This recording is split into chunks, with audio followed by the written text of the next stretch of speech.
Dalam Bapa dan Putra dan Roh Kudus. Amin. Allah yang penuh kasih, kami mengucap syukur dan terima kasih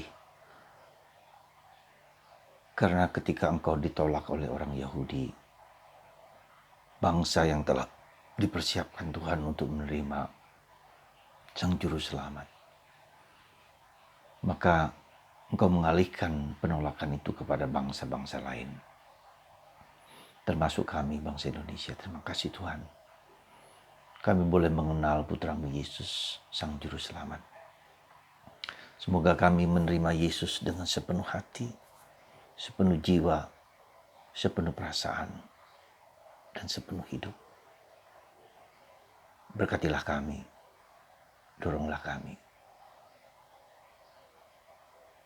untuk mencintai dan menerima Engkau dengan sepenuh hati. Terpujilah nama-Mu kini dan sepanjang segala masa. Amin. Para saudaraku terkasih dalam Kristus,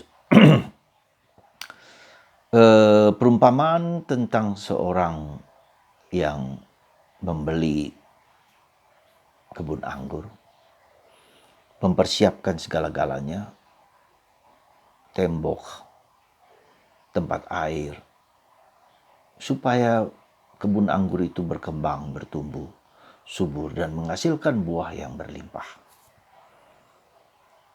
Dan ketika itu diserahkan kepada pekerja untuk menghasilkan buah, menghasilkan panenan yang berlimpah. Tetapi ternyata si pekerja itu tidak memberikan hasil panenan kepada sang pemilik. Bahkan ketika diutus orang untuk meminta hasil kerja mereka, hasil karya mereka di mana tanah kebun anggur yang subur itu, justru utusan itu dibunuh. Diperlakukan tidak adil. Sampai bahkan sang pemilik itu menyerahkan putranya sendiri pun, putranya harus dibunuh juga oleh sang pemilik supaya mereka mengira bahwa warisan itu akan jatuh kepada mereka. Saudara, para pendengar yang mendengarkan perumpamaan Yesus ini merasa tersinggung karena mereka lah yang sebetulnya adalah para pekerja, adalah para penyewa tanah itu. Lalu mereka marah dan tidak terima. Saudaraku terkasih dalam Kristus, itulah yang sebetulnya yang Tuhan telah lakukan kepada bangsa Israel. Ya. Selama berabad-abad Allah mempersiapkan, mulai dari Abraham, kemudian para bapak bangsa, kemudian para nabi, ya. Semua dipersiapkan supaya mereka mampu menerima Sang Yesus Juru Selamat Penebus. Ternyata tidak. Mereka tidak menerima, bahkan membunuh Yesus. Memperlakukan Yesus dengan kejam. Dan itulah yang terjadi. Ya. Maka saudaraku terkasih, ini juga merupakan simbol dari hidup kita. Dan karena bangsa Yahudi menolak, maka karya keselamatan itu sampai kepada kita semua. Kita bersyukur karena penolakan orang Yahudi itu membuat kita beriman kepada Yesus. Menerima Yesus Sang Juru Selamat, Sang Penebus. Itulah saudaraku terkasih dalam Kristus, arti perumpamaan itu. Secara konkret apa? Tuhan telah mempersiapkan kita. Tuhan telah memberikan segala sesuatu yang paling indah, paling bagus, paling mulia. Tuhan telah memberikan berbagai macam rahmat, memberikan berbagai macam karunia, memberikan berbagai macam bakat, talenta, kemampuan, putranya sendiri, Yesus, Bunda Maria, para kudus, para malaikat agung, semua. Supaya kita memberikan hasil yang terindah kepada Tuhan Yesus. Dan tidak selalu berhasil. Dan banyak orang justru menolak. Di zaman ini banyak orang misalnya di Eropa dengan ateisme menolak Tuhan. Mereka tidak peduli lagi dengan Tuhan. Untuk apa? Mereka mampu dan dimampukan, mereka merasa bahwa inilah yang terbaik bagi hidup mereka. Saudaraku terkasih dalam Kristus, itulah paradoks kehidupan. Tuhan yang telah melakukan yang terbaik, terindah, termulia, dan terbesar bagi manusia, tetapi ditolak oleh manusia. Saatnya Tuhan akan mempertanggungjawabkan, mereka akan mempertanggungjawabkan, bukan Tuhan, mereka akan mempertanggungjawabkan penolakan mereka.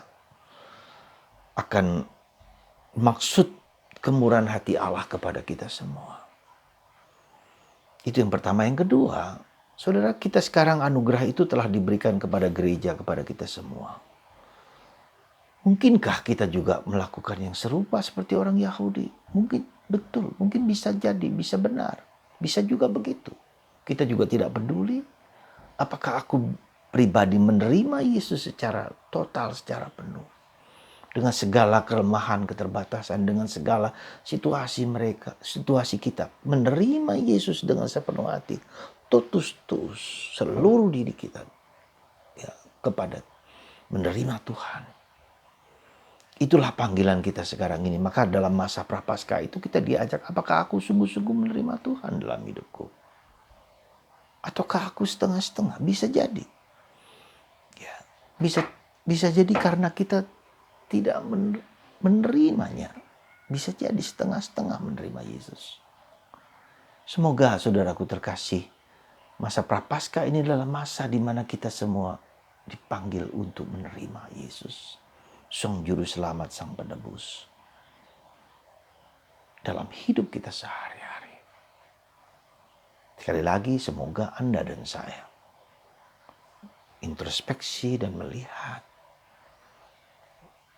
menerima Yesus sebagai Tuhan, penebus, penyelamatku, penyelamat Anda dan penyelamat kita semua. Dalam ketidakpastian, dalam kebingungan, dalam segala macam itu, menerima Tuhan, berjuang mencari Tuhan dengan segala sesuatu, dengan segala kekuatan kita.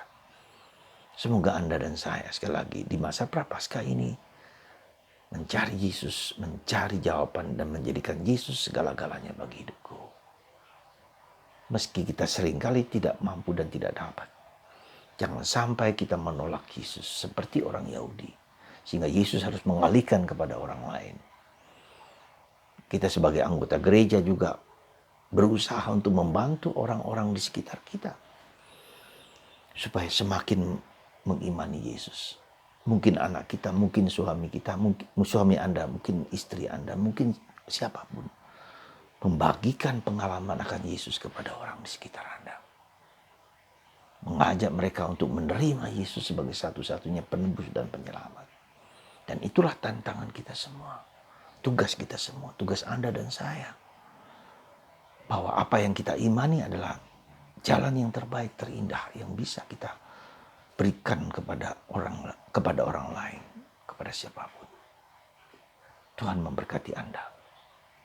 Supaya Anda dan saya memiliki dorongan kuat membagikan Kristus kepada siapapun.